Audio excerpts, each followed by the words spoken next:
आप देख रहे हैं स्टॉक्स फटाफट। और जी हां, बाजार अभी फिलहाल काफी जबरदस्त एक्शन में, जहां पर निफ्टी फिलहाल डे हाई के बेहद करीब, जहां पर आईटी शेयर, रिलायंस, इन सभी से आज इंडेक्स को सपोर्ट मिलता हुआ दिख रहा है। वहीं निफ्टी बैंक भी आप देखिए 58,000 के पार निकलता हुआ, लगभग 190 अंकों की वहां पर तेजी है। 160 अंकों की तेजी जो है निफ्टी 50 दिखा रहा है। तो क्लियरली आज निफ्टी 50 में मजबूती ज्यादा है।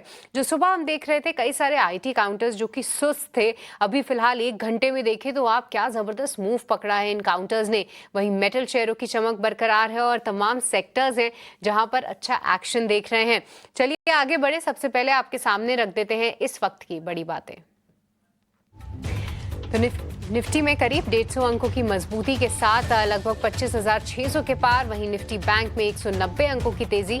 निफ्टी फार्मा में जोरदार खरीदारी आप देखेंगे, ग्लेनमार्क, लॉरेस लैब, साथ ही साथ लुपिन जिसकी हम सुबह चर्चा भी कर रहे थे, और टोरेंट फार्मा जबरदस्त नतीजों के बाद ये काउंटर भी रुकने का नाम नहीं ले रहा है। साथ ही साथ आप देखें तो मेटल काउंटर्स, आईटी शेयर, ये तमाम वो खेमे हैं जहां पर फिलहाल जो है बाजार में एक बेहतरीन एक्शन आप देख सकते हैं। तो ये थी बाजार की कुछ बड़ी बातें जहां पर फिलहाल आप अच्छा एक्शन देख रहे हैं।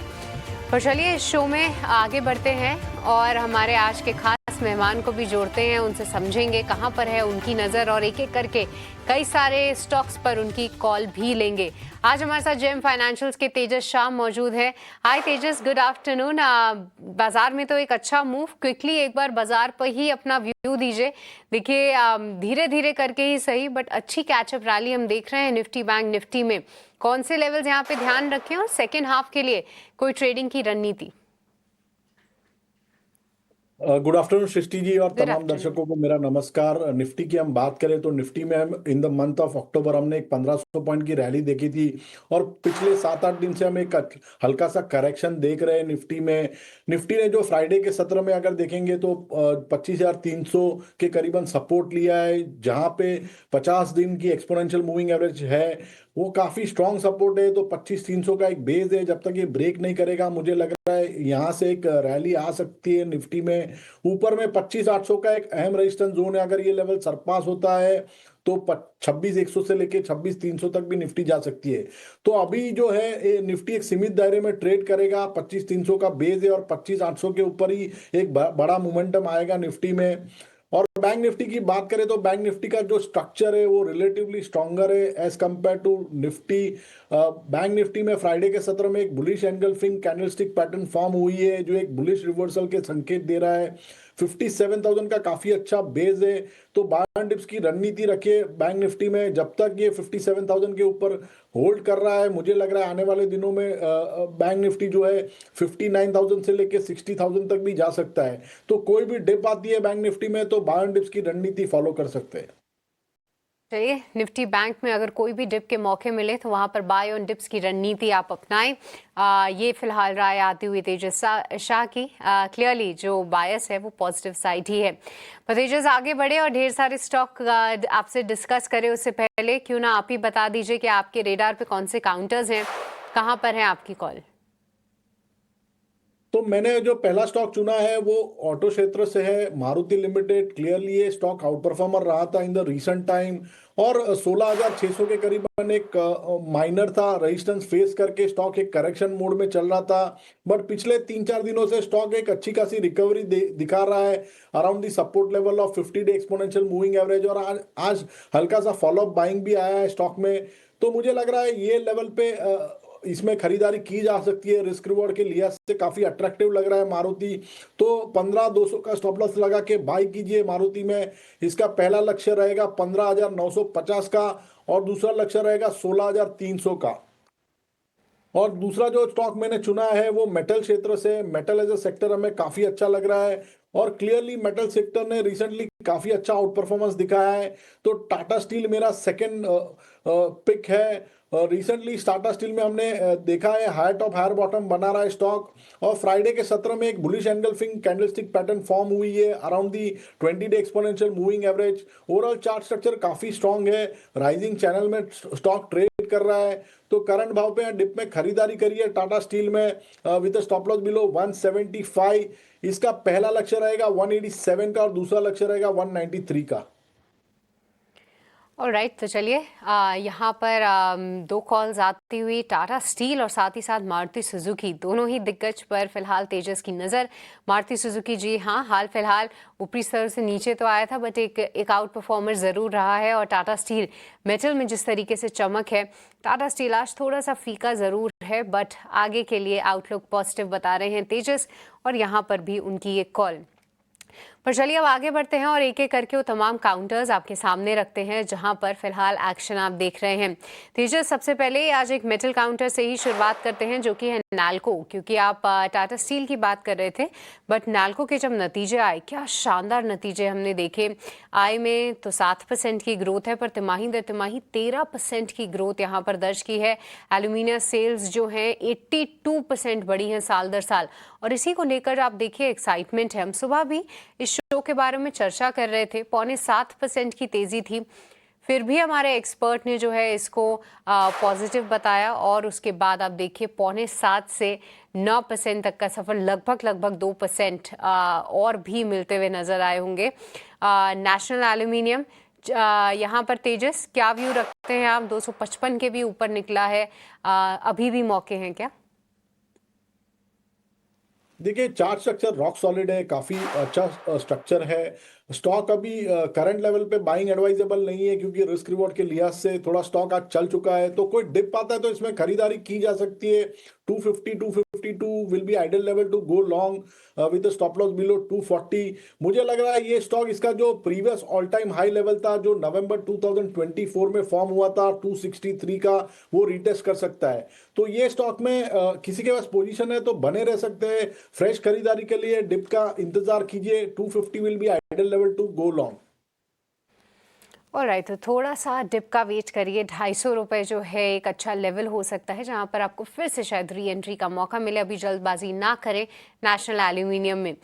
अब दूसरे काउंटर की बात करते हैं तेजस, वो है ट्रेंड। आप देखिए ट्रेंड एक क्लियर आउट परफॉर्मर ज़रूर रहा है, बट आज जब नतीजे आए, नतीजे उम्मीद के मुताबिक ही थे, बट जो एक फैक्टर लगातार एक्सपर्ट्स हाईलाइट कर भी रहे हैं वो ये है कि ग्रोथ का जो परसेंटेज है वो अब स्लो होता जा रहा है।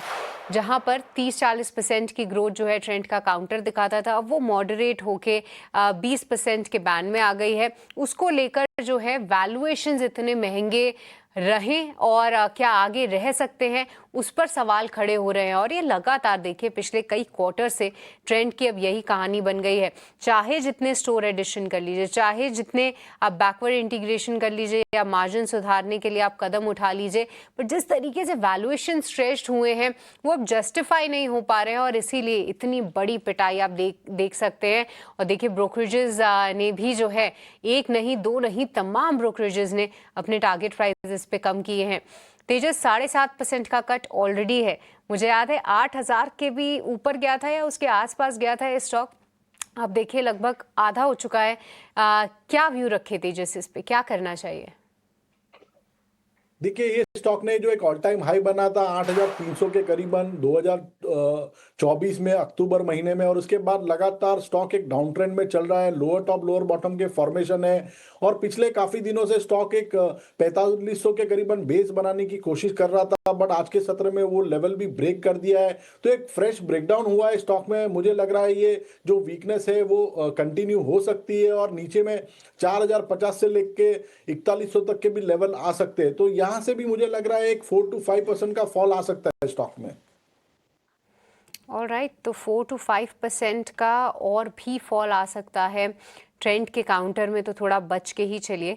देखिए बहुत सारे लोगों को ऐसे स्टॉक्स में एग्जिट भी नहीं मिलता है, तो उसके लिए थोड़ा सा मुश्किल तो ज़रूर वक्त है। पर चलिए आगे बढ़ते हैं और कुछ काउंटर्स पे चर्चा करेंगे। ट्रेंड, नाल्को की हमने बात की ही, अब फोकस करते हैं जेएसडब्ल्यू सीमेंट पे, क्योंकि जेएसडब्ल्यू सीमेंट के भी नतीजे आए थे। हालांकि तिमाही दर तिमाही थोड़ी सी गिरावट जरूर देखने को मिली, पर साल दर साल क्या जबरदस्त मूव और ग्रोथ कंपनी के नतीजों में दिखाई।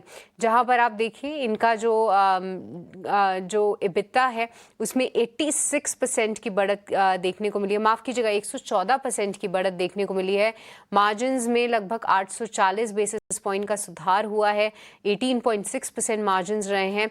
हालांकि जो रेवेन्यू है उसमें 17% की ही ग्रोथ दर्ज की है। तेजस, यहाँ पे बहुत टाइम तो नहीं हुआ है इस काउंटर को लिस्ट हुए, बट नतीजे अच्छे ही माने जाएंगे। आपकी राय, सेटअप किस तरीके से दिख रहा है? मुझे लगता है कि यहाँ पे आपके लिए बहुत ज़्यादा डेटा पॉइंट्स नहीं होंगे, बट फिर भी अगर आप इस पे कोई राय दे पाएं तो। देखिए, जेएसडब्ल्यू सीमेंट की बात करें तो स्टॉक एक अंडर परफॉर्मर रहा है। रिसेंट टाइम में स्टॉक जो है शॉर्ट टर्म और लॉन्ग टर्म मूविंग एवरेज के नीचे ट्रेड कर रहा है, बट क्योंकि डेटा लिमिटेड है, मैं ज़्यादा इसमें टिप्पणी नहीं दे सकता हूँ। और मैं एक डिस्क्लेमर भी देना चाहूंगा, ये स्टॉक में मेरा निजी निवेश है, तो please consult your financial adviser before taking any position. Stock जब तक 142 से लेकर 145 का लेवल सरपास नहीं करता है, मुझे लग रहा है कि स्टॉक में दबाव बना रहेगा। ऑलराइट, तो यहाँ पर थोड़ा सा जो है अंडर परफॉर्मेंस बरकरार रहेगी जेएसडब्ल्यू सीमेंट पर, ये व्यू फिलहाल आता हुआ। बट एक और काउंटर जो नतीजे के बाद रुकने का नाम नहीं ले रहा है वो है नायका। आप देखिए यहाँ पर आई देख लीजिए या फिर मैनेजमेंट की कमेंट्री देख लीजिए, उन सभी से मार्केट को जो है भरोसा मिल रहा है और कई सारे ब्रोकरेजेस ने अपने टारगेट प्राइस भी बढ़ाए हैं। नायका रेवेन्यू 25% बढ़ता हुआ दिखा है और कंपनी का कहना है कि जो जीएसटी में कटौती की गई, लगभग 40% पोर्टफोलियो को जो है उसका फायदा होता हुआ दिखा है। और इसी के साथ साथ जीएमवी ग्रोथ देख लीजिए, वहां पर 30% की बढ़त देखने को मिली। और तमाम पैमानों पे, चाहे आप आय ले लीजिए, मुनाफा हालांकि थोड़ा सा उम्मीद के मुताबिक ही है, पर आय और मार्जिन के फ्रंट पे बेहद शानदार परफॉर्मेंस नायका की तरफ से। स्टॉक में लगभग 6.25% का उछाल है। तेजस, ये काउंटर भी ऐसा है, चलने पे आए तो रुकेगा नहीं, गिरने पे आए तो भी इसको रोकना थोड़ा सा मुश्किल है। आपकी क्या राय रहेगी इस पर? नहीं, बहुत ही बढ़िया काउंटर है और स्टॉक ने एक आउट परफॉर्मेंस दिखा है इन द रीसेंट टाइम। और स्टॉक जो है लगातार हायर हाई बना रहा है on a daily chart. Recently भी स्टॉक ने 50 दिन की मूविंग एवरेज का सपोर्ट लेके रिवर्सल दिखाया है और आज एक गैप अप ओपनिंग भी दी है। तो किसी के पास पोजीशन है तो बने रह सकते। 252 का एक ट्रेलिंग स्टॉप लॉस लगाना पड़ेगा। लक्ष्य रहेगा 268 to 270 on the higher side. Alright, तो चलिए, काफ़ी बढ़िया आउट परफॉर्मर रहा है नायका और कुछ लेवल्स भी तेजस ने आपके लिए हाईलाइट किए। पर चलिए, इसी के साथ फिलहाल वक्त हो गया छोटे से ब्रेक का, कहीं मत जाइएगा, हम जल्द लौटेंगे।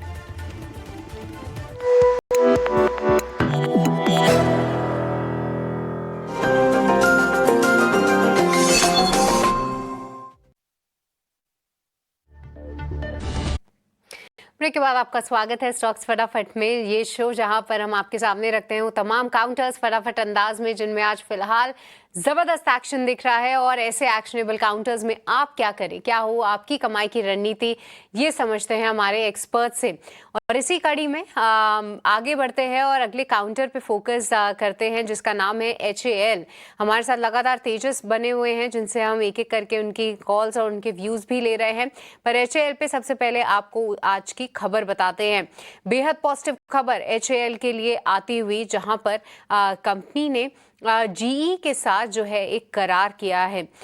ये करार जो है नए इंजन्स के लिए है और HAL ने 113 GE 404 इंजन डील की है, जिसका एग्जीक्यूशन जो है वो सबसे ज़्यादा अहम होगा ट्रैक करने के लिए, क्योंकि HAL ने रिसेंटली जो है कॉन्ट्रैक्ट मिनिस्ट्री ऑफ डिफेंस के साथ भी किया था साइन, जहां पर वो 97 लाइट कॉम्बैट एयरक्राफ्ट्स को इंडियन एयरफोर्स को देंगे, जिसका कॉस्ट जो है वो 62,000 करोड़ के भी ऊपर था। और अब ये जनरल इलेक्ट्रिक कंपनी के साथ जो है एक करार करते हुए नजर आए हैं। तो काफ़ी पॉजिटिव खबर, बैक टू बैक खबर आती हुई HAL के लिए आप बोल सकते हैं। तेजस, क्या व्यू रखते हैं आप इस पे? देखिए, आज सुबह भी हमने ये डिस्कस किया था, इतना बढ़िया अनाउंसमेंट, स्टॉक एकदम फ्लैट खुला था और उसके बाद देखिए स्टॉक ने थोड़ा मार्केट की चाल के साथ मोमेंटम जरूर पकड़ा है। हाल फिलहाल थोड़ा सा पिट भी गया था तेजस HAL, क्या व्यू रखते हैं आप इस पे? 3% की तेजी, बट क्या और आ सकती है? देखिए सृष्टि जी, चार्ट स्ट्रक्चर काफी स्ट्रांग है। स्टॉक लगातार 200 दिन की मूविंग एवरेज का सपोर्ट लेके रिवर्सल दिखा है और आज के सत्र में काफी अच्छी स्ट्रेंथ भी दिखाई है, एक गैप अप ओपनिंग भी हुआ है। तो मेरे हिसाब से ये स्टॉक में बाय एंड डिप्स की रणनीति रख सकते हैं। 4625 के करीबन स्टॉप लॉस लगाना पड़ेगा। मुझे लग रहा है ये ऊपर में 4975 से लेके 5000 तक के भी टारगेट दिखा सकता है आने वाले दिनों में। ऑल राइट, तो यहाँ पर बाय ऑन डिप्स की रणनीति जो है आप अपना के चल सकते हैं। HAL फिलहाल इन लेवल्स पे पसंद आता हुआ तेजस को। पर चलिए अब आगे बढ़ते हैं और दूसरे काउंटर की बात करते हैं जिसका नाम है अशोका बिल्डकॉइन। यहाँ पर भी खबर आई है अशोका बिल्डकॉइन के लिए, जहाँ पर नॉर्थ वेस्टर्न रेलवे जयपुर से उनको प्रोजेक्ट मिला है और ये प्रोजेक्ट का जो साइज है वो 540 करोड़ है। पॉजिटिव न्यूज़ फ्लो अशोका बिल्डकॉइन के लिए, लगभग 1% का उछाल ऑलरेडी इस काउंटर में हम देख रहे हैं। एक बार क्विक टेक तेजस इस पे भी दीजिए। आमतौर पे देखिए इतना न्यूज़ फ्लो भी नहीं आता है, इतना हमारे रेडार पे भी नहीं आता है कि हम डिस्कस करें, बट आज न्यूज़ तो है और न्यूज़ पॉजिटिव है, मार्केट के मूड के साथ पॉजिटिव है। 1% की तेजी ऑलरेडी, कहां तक देखें इसको जाते हुए? देखिए ये स्टॉक ने जो है लास्ट वीक में ही एक ब्रेकआउट दिया था अबाउट द लेवल ऑफ 198 और उसके बाद स्टॉक ने एक स्विंग हाई बनाया 214 का और उसके बाद 2-3 दिन से स्टॉक एक करेक्शन मोड में चल रहा है। बट आज के सत्र में वापस थोड़ी सी स्ट्रेंथ दिखाई है स्टॉक ने। ओवरऑल चार्ट स्ट्रक्चर पॉजिटिव है। बाय एंड डिप्स की रणनीति रख सकते हैं स्टॉक में। थोड़ा सा लंबा व्यू लेना पड़ेगा ये स्टॉक में। मुझे लग रहा है पोजिशनली जब तक ये स्टॉक 189 के ऊपर ट्रेड कर रहा है, बायस पॉजिटिव है। इमीडिएट बेसिस पे स्टॉक 214 तक जा सकता है और वो लेवल सरपास हुआ तो 230 तक के भी लक्ष्य आ सकते हैं स्टॉक में। तो बाय एंड डिप्स की रणनीति रखे दिलीप बिल्डकॉन में विद स्टॉप लॉस बिलो 189 और टारगेट्स रहेंगे 214 और 230। अशोका बिल्डकॉइन यू मीन, है ना? या अशोका बिल्डकॉन जी जी जी, अशोका बिल्डकॉइन। तो चलिए 190 के ऊपर इसने एक ब्रेकआउट जरूर दिया था। बाय ऑन डिप्स की रणनीति अपनाइए, 230 रुपए तक जाने का धमकम रखता है अशोका बिल्डकॉइन पर राय फिलहाल तेजस शाह की। आगे बढ़ते हैं और दूसरे काउंटर की बात करेंगे और आज शुगर काउंटर जबरदस्त मिठास दिखाते हुए, और न्यूज़ फ्लो भी देखिए मीठी ही है, क्योंकि कई समय से हम ये चर्चा करते थे कि एक्सपोर्ट्स पर पाबंदियां लगा दी गई हैं, जितना भी उत्पादन होता है वो डोमेस्टिक मार्केट में ही यूज हो रहा है और कहीं ना कहीं प्राइस अपटिक भी नहीं मिल पा रहा है।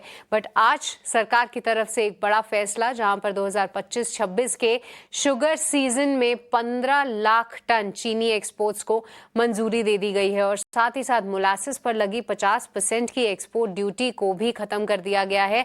ये दोनों ही खबरें जो है शुगर काउंटर्स के लिए एक बड़ी पॉजिटिव ट्रिगर साबित होंगी। देखिए अब ये भी बात है कि घरेलू बाजार में जिस तरीके से शुगर या फिर शुगर केन का उत्पादन हुआ है, उससे कहीं ना कहीं प्राइसेस थोड़े सप्रेस हो जाते हैं जब आपकी सप्लाई बढ़ेगी। तो अब जब सप्लाई इतनी ज़्यादा है और ऐसी कोई मार्केट में प्राइसिंग को लेकर दिक्कतें भी नहीं है, तो क्यों ना इसको एक्सपोर्ट किया जाए। अभी तक बीच में सरकार ने 2 से 3 साल पहले कुछ पाबंदियां ज़रूर लगा दी गई थी, जिसके चलते यहाँ पर सभी शुगर कंपनीज की मांग थी कि इस गेट को फिर से ओपन किया जाए, और अब वो होता हुआ भी हम देख रहे हैं और शुगर काउंटर्स एक अच्छी तेजी में। पर तेजस, फैक्ट ऑफ द मैटर ये भी है कि ये सभी काउंटर्स बहुत वॉलेटाइल है। देखिए ये यहाँ पे एक्सपोर्ट तो कर सकते हैं पर प्राइसिंग को लेकर अभी भी इतना पॉजिटिव आउटलुक नहीं है, क्योंकि शुगर प्राइसेस इंटरनेशनली भी जो हैं वो कोई बहुत अच्छे नहीं हैं। तो कहीं ना कहीं इनके रेवेन्यूज तो बढ़ेंगे पर बहुत बड़े ऐसा कहना मुश्किल है। कैसे देख रहे हैं आप इन चार्ट्स को, क्योंकि ऐसी खबरों पे आमतौर पे ये 3, 5, 7% के मूव्स तो दिखाते हैं, पर जब खराब मार्केट होता है तो उसी तरीके से नीचे भी जाते हैं। बट क्या आपको लगता है कोई काउंटर जो कि कंसोलिडेट कर रहा है, धीरे धीरे ऊपर जा रहा है और अच्छा लग रहा है फिलहाल? नहीं, मुझे लग रहा है टाइम बिंग शुगर स्टॉक्स को अवॉइड करना चाहिए। इसमें कोई बाइंग मोमेंटम है नहीं। लगातार ये सेक्टर जो है अंडर परफॉर्मर रहा है। लोअर टॉप लोअर बॉटम की फॉर्मेशन है। हल्की सी पुल बैक रैली आती है बट ऊपरी स्तरों से वापस इसमें सेलिंग आ जाती है।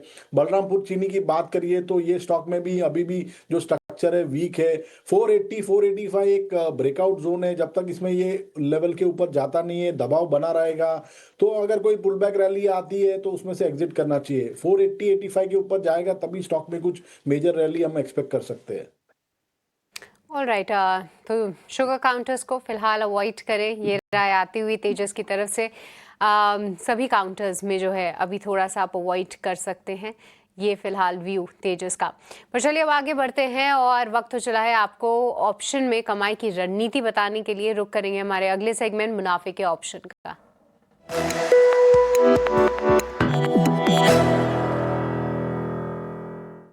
तो आज आपको ऑप्शन की रणनीति बताने के लिए एंजल वन के ओशो कृष्णन हमारे साथ मौजूद हैं। ओशो, बताइए क्या होनी चाहिए स्ट्रैटेजी?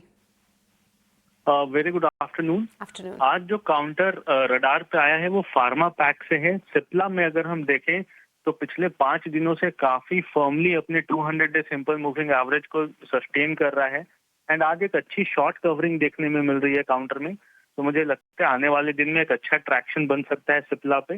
तो सिप्ला के 1520 के कॉल ऑप्शन को खरीदने की राय है। 24-25 रुपीज के आसपास होवर कर रहा है। 15 रुपए का स्टॉप लॉस लगाना है एंड नियरली 44 रुपीज तक के टारगेट हमें देखने को मिल सकते हैं। जो मैक्सिमम रिस्क है पूरे स्ट्रेट सेटअप पे वो नियरली 3300 का ही है और जो मैक्सिमम प्रॉफिट है टारगेट अचीव होने पर वो नियरली 7500 के बनते हुए दिखाई दे सकते हैं। राइट, तो तमाम फार्मा काउंटर्स जहां पर आज चल रहे हैं, सिप्ला भी चल सकता है एक शॉर्ट कवरिंग रैली के चलते, क्योंकि हाल फिलहाल जो मैनेजमेंट के रिजल्ट्स आए, कमेंट्री आए, वहां पर तो उन्होंने गाइडेंस घटाई थी, वजह थी और स्टॉक के पिटने की। बट अब जब ये वापस आ रहा है तो शॉर्ट कवरिंग का एक सहारा इसको मिलता हुआ ऑप्शन के जरिए आप इसमें ट्रेड ले सकते हैं। ओशो, बहुत बहुत शुक्रिया आज ये रणनीति बताने के लिए और रिस्क रिवॉर्ड भी हमारे सामने रखने के लिए। बट आपको ये भी बता दें कि 10 में से 9 लोगों को एफएनओ सेगमेंट में नुकसान ही होता है। ऑन एन एवरेज ये नुकसान 1 लाख रुपए का होता है और उसके बाद तमाम वो आपको चार्जेस, ट्रांजैक्शन कॉस्ट भी चुकाने पड़ते हैं। तो इसको ध्यान में ही रख कर ले ट्रेड अगर आप ले रहे हैं तो। पर चलिए इसी के साथ इस शो को यहीं पे समाप्त करने का भी वक्त चला है। तेजस, हम आपसे अलविदा ले उससे पहले आपका बहुत बहुत शुक्रिया, आज आपने समय निकाला और ढेर सारे काउंटर्स पर हमसे चर्चा भी की। पर चलिए इसी के साथ मुझे दीजिए यहीं पे इजाजत। आप कहीं मत जाइएगा, ब्रेक के उस पार मार्केट से जुड़ा पूरा एक्शन ईटी नाउ स्वदेश पे ऐसे ही बरकरार रहेगा। नमस्कार।